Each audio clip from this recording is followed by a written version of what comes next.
everyone, it's Hailey. Welcome to Bookmas Day 7, where I'm going to be talking about the books that I read in 2018 that disappointed me. So yesterday we talked about some books that surprised me, and today we're going to be talking on a little bit more of a negative note about books that I really thought that I was going to like a lot, and I just didn't end up liking them as much as I had expected. So like I said in yesterday's video, I just kind of have a feeling of how I'm going to feel about a book when I go into it, and a lot of these, there are various reasons for it. Some of them are by some of my favorite authors, others I just felt like the concept really appealed to me, and then in the end, maybe it's partially because my expectations were so high or whatever the reason, I just didn't end up liking them as much as I had expected I would. And that doesn't mean I hated these books and they're all 1 or 2 stars. They're actually, the majority of them, around 3 stars, but they're books that I thought were going to be amazing and they just ended up being a bit average. So without further ado, let's get into the list. So I'll start off with the ones that I don't have on my shelves anymore. The first one being The Assassin's Guide to Love and Treason by Virginia Boaker. This is one where I kind of want to give the audiobook another shot because I really thought the concept sounded like it would appeal to me, but in the end, I ended up getting really bored while reading the book and my attention was wandering to other things, so it just didn't really quite meet my expectations and it was just kind of average. But still, the concept is very exciting to me. Like, it's about this girl who goes undercover as a boy because her father has just been captured and killed because he was practicing a religion in the time when you're not supposed to in Elizabethan England, so he was persecuted because of that, and then she finds out that he also was involved in a murder plot on Queen Elizabeth, so then she goes undercover as a boy to perform in a Shakespearean production, which, like, actually Shakespeare is still alive, and she's planning on, while she's doing that, fulfilling his destiny of assassinating Queen Elizabeth. But there's also a spy who is trying to find out who has this assassination plot on Queen Elizabeth, and of course there's like a romance and stuff going on there. So like, I felt like the hijinks and everything sounded so cool to me, but unfortunately it just didn't meet the mark. Next is The Boy in the Striped Pajamas by John Boyne. I just feel like I had heard from so many people, I had heard just so many things about this book and that it was so good, and the whole time I was kind of waiting for it to get really good, and the ending was fabulous. Like, it is a fable and that makes sense. Like, I can see how it's a fable, so definitely got the lesson from that, but while I was reading it, I was just kind of underwhelmed, and I think it's just my expectations were very high going into it since it is such an iconic story, so it just didn't quite meet what I was expecting it to. Next is Even the Darkest Stars by Heather Fawcett. I felt like this was going to have a very vivid world and it was going to be a really exciting new fantasy, but in the end it was just kind of a bit forgettable for me and didn't really mesh that well. The cover is beautiful, but apart from that, I didn't really connect with the story on the level that I would have wanted to. Next is The Romantics by Leah Conan. This one I just didn't quite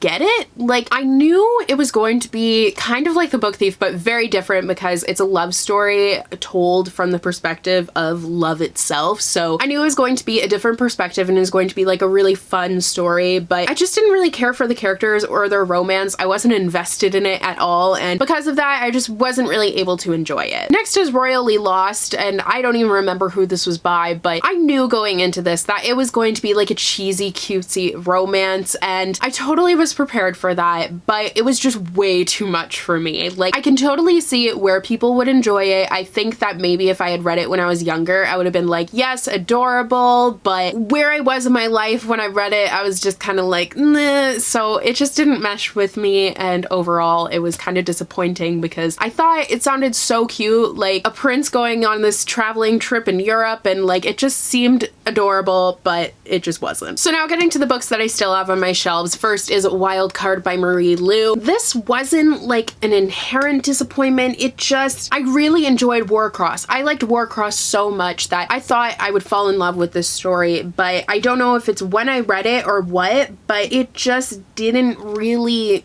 go the extra mile, I guess. I don't really know how to describe my problem with this book because it wasn't really a problem. I think it was a more of like, it's not you, it's me thing, so maybe I'll try it again soon, I don't know, but as of now, it was a little bit of a letdown. Next is What If It's Us by Becky Albertalli and Adam Silvera. This is definitely a book I was expecting to love because I do really enjoy both of these authors, but in the end, I couldn't really get behind the romance. I felt like there wasn't the buildup that I would have wanted to get there. Obviously, I expected the insta-love because it's a meet cute story, so I was fully prepared prepared for that. However, I didn't feel like there was a romance there. Everything felt a little bit forced, and that's really where I had a problem. But once the relationship got going, it was super cute, but ultimately I didn't feel like it was believable. Next is From Twinkle with Love by Sandhya Menon. This was disappointing for me because I found the main character to be so annoying. I think without her I would have been fine, but I just had a hard time reading from her perspective because she was not an enjoyable character at all, and that's where my problem was with the story. I wanted so much more for the love interest. I felt like he deserved better, and yeah, I had some issues with it. Next is Save the Day by Morgan Matson. This is a book that I gave 4 out of 5 stars. However, I was expecting to really love it, and I just didn't really love it. I liked it, but I didn't really love it. There were just so many things going on with the wedding in this story because it follows this huge family, and it is the day of the sister's wedding, and not even the day, but the weekend, so everyone's coming home again, and the main character, Charlie, is so excited for it, and there are just so many things going wrong, and there's like a wedding planner and like romance there, but the amount of things going wrong just kind of took me out of the story. It was definitely a departure from the usual for Morgan Matson, which was very interesting, but I definitely preferred the unexpected everything, and I think that's just a personal preference thing. Next is The Price Guide to the Occult by Leslie Walton. This is another case where this is an author that I love, and this book wasn't even really announced. It came out of nowhere, and Leslie Walton is the author of, I think it was my absolute favorite book of 2016, The Strange and Beautiful Sorrows of Ava Lavender. I loved it, but this one I liked. I just had trouble getting into the story and the characters. I felt like it was a little bit slow, and I liked the witchcraft aspect of it. It's basically about like this catalog for spells, so you can purchase a spell and then a witch will perform it for you, which leaves things open to really go wrong, but I just think that it like ended here and I wanted it to go that much more. I don't know how to describe it. Next is One of Us is Lying by Karen M. McManus. I have very mixed feelings about mysteries, so I didn't have like the highest of expectations going into it. I think my expectations were just high because so many people have really enjoyed this book, so I was thinking I had a good chance of really enjoying it too, but it was just okay, and I didn't really like how things went in the end. I predicted the plot twist, and I wish I hadn't because I didn't like how the plot twist went. I didn't think it was very good, so I was just kind of left feeling a bit lackluster. And my final most disappointing read of the year, if this was a list that I put in order, this would definitely be my #1 most disappointing read of the year because it is tragic, and that is Bridge of Clay by Marcus Zusak. I didn't even finish this book. I was listening to the audiobook, but I ended up DNFing it because I just didn't really care about the characters or their story, and I was 80% of the way into the audiobook and I was like, you know what, I should finish it. I'm so close to the end, but then I was like, I could listen to another audiobook and I would be so much happier. It's just not working for me, so I DNF'd it. And I'm really sad about it. Like, this is a tragedy, and I do want to try it again. I'm going to try physically reading it, see if maybe I'll feel a little bit different, but as of now, I just didn't like it. And I'm so sad because The Book Thief is my favorite book, and this is the only other book I've read of his, but I think I just might be a book thief girl, and that's it. So those are all the books that disappointed me in 2018. I really wish I could have loved them, but just because I didn't doesn't mean that you won't. You might enjoy them. Still check them out if they sound like something that would interest you. It's just, for me, they didn't really mesh well. But if you guys did enjoy today's video, don't forget to click that subscribe button and then click that bell icon so you'll be notified whenever I post. I'm putting up new videos every day up until Christmas. You can also follow me on all of my social media. All of my handles, links, all of that jazz will be down below for you guys. So thank you guys so much for watching, and I will see you tomorrow for Bookmas Day 8, where we are going to be getting back to a more positive note and talking about my Christmas book recommendations. So I will see you guys then. Bye!